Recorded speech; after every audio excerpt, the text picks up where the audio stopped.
Welcome to B2B Marketers on a Mission, a podcast for B2B marketers that helps you to question the conventional, think differently, disrupt your industry, and take your marketing to new heights.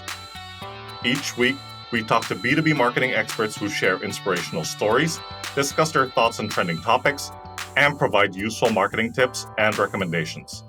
And now, here's your host and co-founder of Einblick Consulting, Christian Klepp.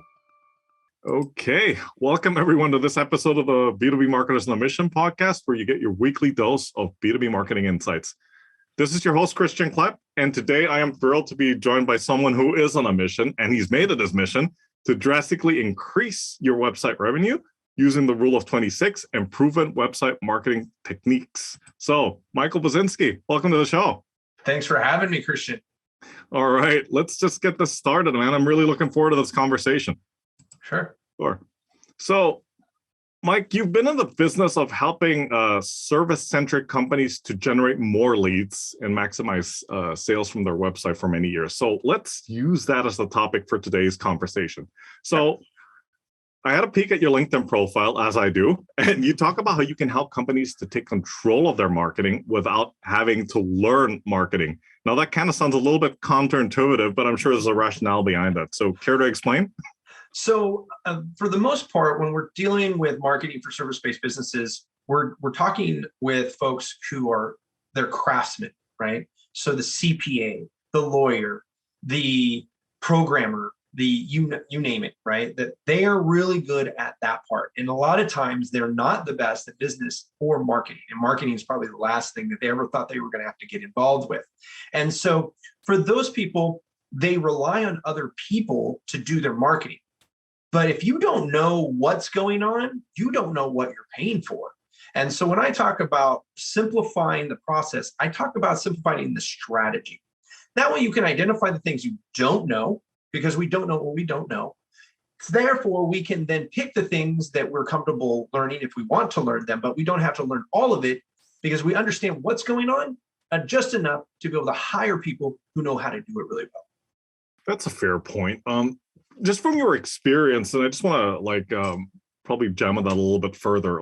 Sure. Do you feel that a lot of the people that you work with and that you serve, do they tend to be trained overthinkers? Do they tend to overthink a lot of these marketing strategies and approaches?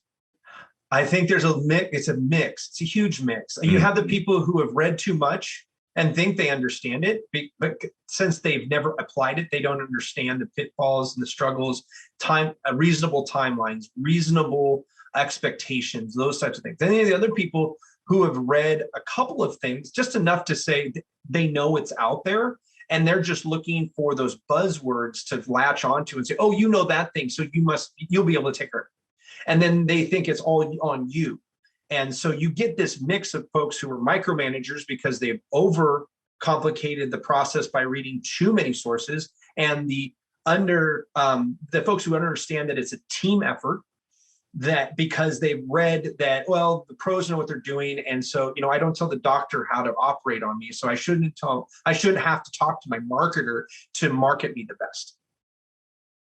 Yeah, no, that's fair enough. That's fair enough.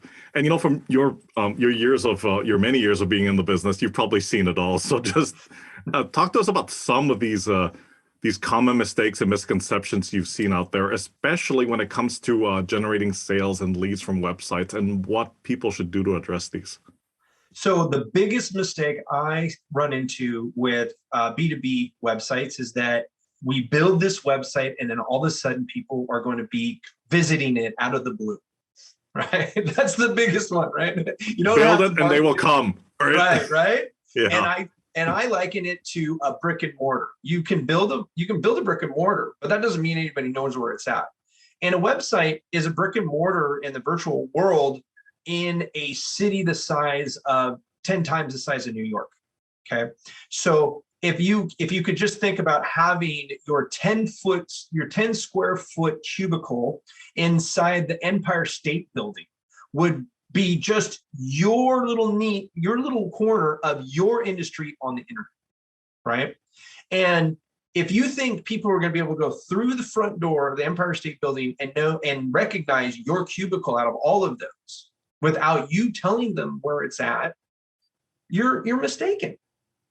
Just plain a story. It sounds so simple, but it's amazing how time and time again people don't realize that, right? Right. And then Exactly. Yeah. And then it's like, well, then I put ads out, and all the ads will work, right? That's the second mistake we run into with business owners who think, well, you're the professional, you know how to write ad copy. You've been writing ad copy for decades now, so you should just be able to write ad copy that everybody's going to resonate with. This, yes and no. Do I hit the base runs and more so than the layman? Yeah, of course. Do I hit home runs every time? Absolutely not, because that's not how marketing is. And to say that I have award-winning campaigns that I just borrow from them to do the next one, no, it's always different. We always have to be reinventing the wheel when it comes to selling the services, even if it's the same one, because every business is different. It is unique. And if it's not unique, it's destined to fail, because you're, as a service base, especially B2B, if you can't figure out your differentiation from your competitors, you are nothing to everyone. Absolutely. Absolutely. I love how you brought that topic up about like one size does not fit all. Oh gosh. Right. Yeah. And I think I want to throw in another question for you, Michael. Like, this sounds like table stakes for marketers, but do you feel more often than not, there's also a gap between, especially with companies that you work with, between their understanding of who their customers are and who they actually should be targeting and reaching out to? Yes, I find that it is always good to visit the perfect client scenario and really dive deep in there and figure out how profitable they think that client is, and explore. Like, just because you've got a group of clients in a certain sector that you feel like you got to jam on with that, if you can't replicate that relationship over and over, then it's not the most profitable type of client. It might be a favored type of client, and that's great, but you might not have found that home run, grand slam. This is the perfect client that we can create a system around every single time. Because it doesn't matter what you're doing, the system is going to allow for the unique individual companies that you're serving. Each of the clients are going to have their individual issues, right? But your system allows for that. But if you have varying needs, the system can't allow for that, right? And so if you have 1 to 2 systems that you can plug people into, your perfect types of clients, you're going to be so much more efficient and therefore more profitable every single time. And the morale of your company is going to be better. And guess what? Your salespeople are going to be a lot happier, because you can continue to get social proof through the testimonies of all of those companies you keep hitting grand slam after grand slam after grand slam for. Yeah, that's absolutely right. That's absolutely right. Understanding who your customer is and why, and I might even add who your customer is not. Oh my gosh, yes. Qualifying, and so people talk about qualified prospects. I also talk about weeding out the disqualified prospects, because the phone call that you don't take can be as profitable as the phone calls you do take. And an amen to that. Talk to us about a challenge that you and your team have managed to solve in the past 12 months. Oh my gosh, how many? We do it every day. Pick one. Just pick one. Just pick one. Oh my gosh. Okay, so I had a client who is a fractional CFO. Okay, wonderful gentleman. He's been a CFO and helped a couple companies grow into tens of millions of dollars through his financial prowess, right? And he was breaking off into his own company. And he had a firm that he had hired to build him a website. Now, he was under the impression that he was going to be able to create a network of other service providers outside the financial industry, and then basically coalesce a little network that would then serve clients. And so he would get kind of back channel pay for each of those pillars. The challenge was to talk him out of that because that is a bad business plan, because you're going to confuse it. And one of the things we had to talk about is like, you want to serve a very tight niche. And what he was afraid of is that being niched down was not going to provide enough opportunity. Versus But what I was showing him is that the diversity that he was showing prospects was not going to connect with people, because not everybody needs all those things. And people are simple when it comes to their problems, right? They come in and they say, I want this, or I think I need this. And that is singular. And so when you're in there and you basically are the super Walmart of services to somebody, they're just going to get lost in the aisles, because you can put the signs all over the place to say, if you need this, you need this, you need this, you need this. After a while, they're just like, no, I don't want to walk all the way back to the back to get this one thing. I can just go to the convenience store and grab that, right? And so our challenge was to then reframe that into something that had substance, because he was only giving one service, which was fractional CFO services to construction companies that were doing 10 million or more. Okay, that's a very tight niche, but there's a lot of them out there. There's a lot of opportunity. So we had to show him how much opportunity was out there, how he could touch those without having to spend millions of dollars in advertising, and then structure his content for his website in a singular fashion that was talking directly to a construction company doing $10 million, having cash flow issues, and that he was the guy to talk to. And so, and I know this is long, but we just confirmed he did. We created a construct, a framework that he could sell off of. And he then made that into a keynote. He did one keynote with 12 companies in the room. He had 2 clients closed worth over $100,000 combined for their first 6 months of business. Not too shabby, I'd say, huh? No, not at all. He's very, very happy. Wow. That's a great story. And we did it in less than 90 days. Less than 90 days. Wow. Less than 90 days, we did all of that. We launched a website that actually talked to his perfect client. Yeah. We created a framework that he could talk to and sell from. And he's not a salesman, he's a CFO. Okay. Like I'm telling you, this guy, if you ever met a CFO, you know what I'm talking about. And he closed 2, to sign on with this guy's $50,000 up front for the first 90 days. And he sold that twice in a 2-week period after his first public speaking engagement using the framework we built out for him. That is incredible. That's super impressive. Wow. Yeah, I was like this. I'm like, you said $50,000 is your opening offer. Okay, here we go. yeah. No, that's absolutely amazing. That's absolutely amazing. And something that you just said, while you were highlighting this case study, it's a beautiful segue into the next question, because it's talking about taking a step back and strategizing. So from your experience and dealing with service-based B2B companies, what role do you think strategy plays when it comes to generating more qualified leads for your website? It's everything. That's what my book's about. Because if you don't have a strong strategy, you are going to be floundering around. I have there's a saying out there that says 50% of your marketing is working. The problem is most people don't know which 50% are working. So if you don't have a strong strategy, you don't have a good direction. And good strategy also includes the process in which you're going to evaluate your successes and your failures. So if you don't start with a strong strategy and start with a good plan on how to evaluate the success of your strategy, you will always be wondering which 50% of your marketing is actually just burning money. That's absolutely right. That's absolutely right. You made me think of another question, because, and I'm sure you get this all the time, like when you're dealing with these key decision makers. Do you feel that sometimes, especially when it comes to websites, right, more often than not, do they tend to be a little bit impatient? Like they want to see the results right away? I mean, how do you deal with a situation like that? So my job as a marketing consultant, I'm hired many times as a fractional CMO, and I work with medium-sized companies. I'll usually be the confidant to the marketing director. So instead of bringing on a $250,000 payroll, the firm has a strong director of marketing. And so as the CMO, my job is to establish reasonable expectations.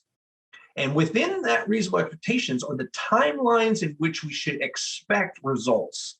And then what level of results should we be looking for? And as long as we're evaluating everything correctly and tracking all of the statistics and the data points and all that good stuff, KPIs and key performance indicators properly, We should always know where we're at so that if somebody does get impatient, I can at least show them the ticks to each of the markers of success so that they understand we are working in line with our goals, but that Rome wasn't built in a day. That's a great answer. And it's going back to what you said earlier. I mean, like, A, it's a team sport, and B, it's a process. Right. Right? If it was just a matter of flipping a couple switches, we would all be billionaires. Okay. just download this app and boom, presto, you got your website. Every SaaS company's dream, right? Just download this, we'll be rich. And if we just run this one Facebook ad, we'll have thousands of people. So we'll have a long runway to figure it out as we go. Right. And it's just not how it goes. We're always testing, we're always experimenting, we're always asking what can be better, what isn't working. We're always scrutinizing. Because when you get comfortable is when you start losing market share, period, end of story. People who aren't pushing and innovating are the ones who are in a dying company. Complacency kills, as they say, right? Oh my gosh, it does. And digital marketing, a good digital marketer is forced into innovation. Because if you're not innovating, you are so far behind. If you're always reacting, you're basically a technician, and technicians only can grow so much. That's absolutely right. That's absolutely right. So you brought up some of these points already in the past couple of minutes, but just for good measure, give us something actionable here. Okay, so what can B2B marketers and business owners do right now to help to simplify the marketing process and generate more qualified leads from the websites? Let's do 3 things. Okay. Real quick. I can do this in 4 minutes. Ready? Sure. Okay, here it goes. First, we have to take a look at what we are measuring. Within that exercise, we need to make sure that what we're measuring is accurate. Once we understand where we stand from what we're measuring, we can now identify our weaknesses. We can do a SWOT analysis of our marketing. Where are our strengths, our weaknesses? Where do we have opportunities? Where are threats, right? Once we've done that, then we can create strategies on building upon the strengths, eliminating the weaknesses, taking advantage of the opportunities, right? And creating that strategy again. And then boil it all down to your perfect client. So your actions there are to look at what you're measuring. If you're not measuring anything, learn how to measure and learn what to measure. Now, the rule of 26 actually tells you that only 3 things you need to measure to double the revenue from your website, which is your traffic, your conversion rate, and your average value per client, right? And so for established businesses, I tell them, if you can increase each of those KPIs by 26%, you will get a compounded outcome of 100% more revenue. So make sure that you're measuring, create a synopsis or create a SWOT analysis of what you have measured, and then make sure that that strategy meets directly to your perfect client. Don't look at anything else except your perfect client.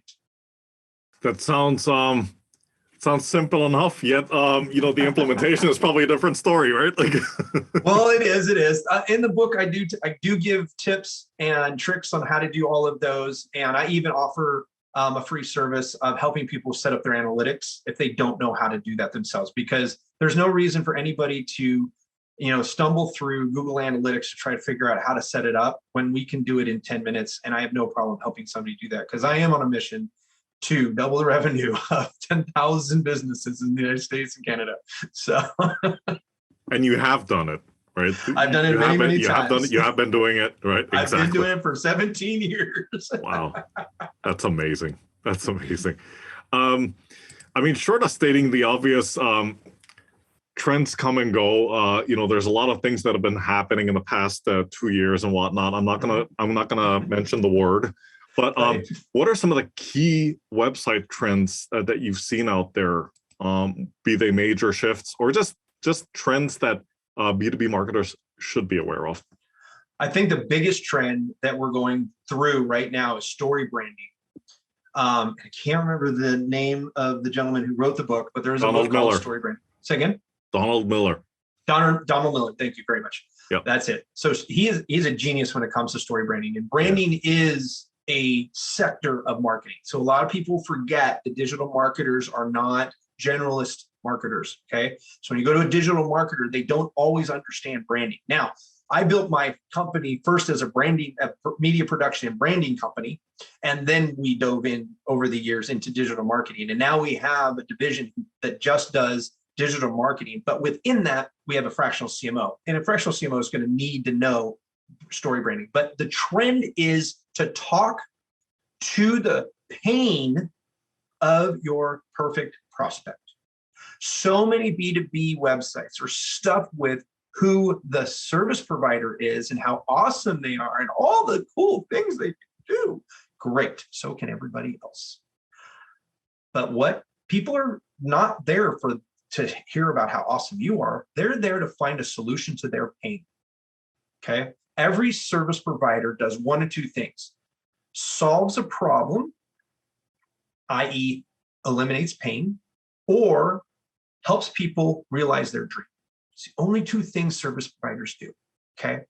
If your website's not talking directly to the pain point or the dream of their prospects, you're just leaving money for your competitors to pick up. That's absolutely right. That's absolutely right. And you see it time and time again, right? Like you just take your pick with whichever website it is. Oh, yeah. They're focusing way too much on product features and our proprietary technology, and we are certified in this and that. And where's the customer and all that? Right. Right. They assume that we understand as a consumer. I understand what you're selling. I've been to SaaS websites where I'm like, what does this thing do? Yeah. I clicked on an ad the other day because I do market research for SaaS. Sure. I have SaaS products, for marketing. Mm-hmm. And, and I had to learn that because that's a different type of marketing, right? SaaS platforms versus a service. So a service, selling a service versus software as a service, they're a little different, right? They have different client journeys, right? Just a little bit. Just a little bit, right? And I focus on the service space, like humans serving humans, which is great. Right. But I click on ads every once in a while that are other SaaS, and I'm like, I went to the thing and it didn't even say what the thing did. I'm like, you just sign up and you figure it out. And I'm like, I don't understand. No. I'm like, I'm not going to give you my information just because you say it hinted, the name of the software hinted at what it did. But even in the comments, you saw like, what does it do? Your website doesn't show anything. It's like, oh my gosh, you guys really missed it on this one. Yeah. But that's exactly right. But, looking at it from a more constructive perspective, it's because there are websites like that still websites like that out there, I should say, that opportunities for people like yourself exist. I have a lot of job security because right when even if I touched every website in the United States and Canada, I would, by the time I got done with the last one, I'd have to start back over the first one because the whole game would change by then. Right. It's just so much out there for that. And that's why I love collaborating with other marketers. I love collaborating with marketing departments so we can leverage time, get things done faster instead of trying to take it all. I used to own an ad agency and we did that. We were like, we'll do it all. Versus what resources do you have in your back pocket already in place that I can leverage and help you become more successful faster? Yeah, that's absolutely right. That's absolutely right. Fantastic. Here comes the bonus question of the day, Michael. So, you ready for this? I'm ready. If you had 10 times the marketing budget you've got right now, what would you spend it on and why? For my company? Oh, just let's say that you are the CMO of a company. Okay. Right? Of a service-based company. Service-based company. Yeah. Okay. If I was, and all of a sudden I got 10 times the budget I had yesterday for 2022. Mm-hmm. I would do a few things. One, I would get into my search marketing, organic. I would explore my paid marketing, paid search marketing. And then I would invest in content marketing. Between those three things right there, I will build enough authority and visibility for people looking specifically for my services and establish myself as the authority to give that service that I'll have more business than I could ever handle. Sounds like a plan to me, man. That's how I do. Yeah, Do not do that for me. Hey, listen, I asked you the question, you gave an answer. I got to be prepared for that answer, right? So, oh, hey, listen, I know, I know you've been on your soapbox now, but just please stay up there for a while longer because I got two more questions for you. Okay. First question: a status quo in your area of expertise, and specifically here, websites for B2B service companies. A status quo that you passionately disagree with, and why? That we can utilize LinkedIn for our B2B lead gen and rely on it. That right there is not the one solution. And anybody who's working with one solution to get all of their lead gen for their business to business company is going to lose. Just in the last few months, LinkedIn by itself said, hey, listen, we don't want you using our platform as a prospecting platform. And so they reduced how many people you can reach out to by 80%. There are now companies who are out of business because of that, because all of their service was wrapped around the ability to reach out to 100 people a day, every day, right? Up to 500, I think it was 500 a week. Now you can get 100 a week, right? So that right there is what happens in marketing, especially digital marketing. Something new comes out, it's something that people can leverage, and then other people spoil it. And so that's the one that I wish people hadn't done. Maybe this will be better for LinkedIn in the overall scheme of things. But I monitor who looks at my LinkedIn, and I'm telling you, it's mostly just people trying to sell me stuff. It's not a lot of prospects as much as it used to be. Absolutely, I'm the same way. I mean, every time I click on who's viewed your profile, they pretty much belong into that. They all fall into that similar category, right? Yeah, right. Lead gen, business developer, software company, dot. All of those right there. So what I tell people though is social media is a very strong conversion tool. Yeah. So if you look at search marketing, it's 7 times more profitable than social media as a lead generation conversion. Okay. So when we look at social media, we just have to realize that 68% of people who find you in any way are going to go to the website. But once they go to the website, they're going to go to your social media to find out who you are as a person, because and when I say person, companies have personalities. Your brand lives and breathes like a human. It talks to people, right? And if it doesn't, you need to fix it. You don't have a story brand if you're not talking to people, because people buy from people they like and trust. So if you don't make your brand personable, you're missing out. You're not ever going to connect with as many people as you possibly could if you find that voice for your company. And that was one of many mic drops in today's conversation. No, I totally agree with you. Totally agree with you there. It's an opportunity that not many people are taking advantage of, or they overlook it. Oh yeah. Oh, for sure. I mean, a lot of people are like, are you an SEO company? It's like, we're not an SEO company. We definitely believe that search marketing is where you can find the most, when it comes to the customer journey. Yeah. If you can grab them at in their search queries, yes, you're in their one of 3 phases out of 6. They're actually the closest to a buying position.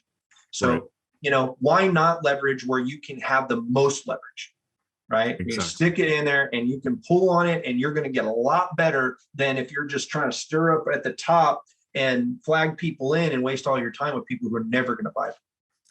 Absolutely. You said there's 2 bonus questions? Yeah. I'm about to ask the second one. Yeah, I haven't forgotten. Don't you worry. Just to wrap it up, you've given a lot of great advice, but if you were to let's funnel it down to 2 things, right? So what is one thing you think people should start doing, and one thing people should stop doing when it comes to, generating leads from the website? That's a tough question. Yeah, good job. All right, give me a second here. All right, sure. Let's start looking at our website from the perspective of our prospects. Let's stop bragging about all the things we can do on our website. Conversion rates are so low because people don't set them up in a way that is consumable by the people that most need them. And you're doing it justice to your service, your community that you serve in the industry that you're in by doing that. Absolutely. Absolutely. Michael, this was dynamite stuff, man. I mean, once again, thank you so much for coming on, and please do a quick intro to yourself and let people out there know how they can get in touch with you. Sure. Thank you so much for having me, by the way. It was an honor to share with your audience. I hope everybody got something from that, Pleasure. At least one nugget. Oh, yeah. My name is Michael Basinski. I am the founder, president, and CMO of Buzzworthy Integrated Marketing. I'm also the author of The Rule of 26. You heard us talk about some of the KPIs that will double the revenue from your website for service-based businesses. You can reach us at buzzworthy.biz. We also have the book is right there at the top of that page along with all of our services and pains that we solve. Or if you just want to take a check at the book, you can see it on Amazon or at therule26.com. Fantastic. Michael, thanks again for this thought-provoking conversation. I mean, I definitely took a copious amounts of notes. So I see the carpal tunnel just flaring up in your forehead right now. Yeah, absolutely. But truly, thanks again for your time. It was an absolute pleasure. So take care, stay safe, and talk to you soon. All right, take it easy. Thanks. All right, bye for now.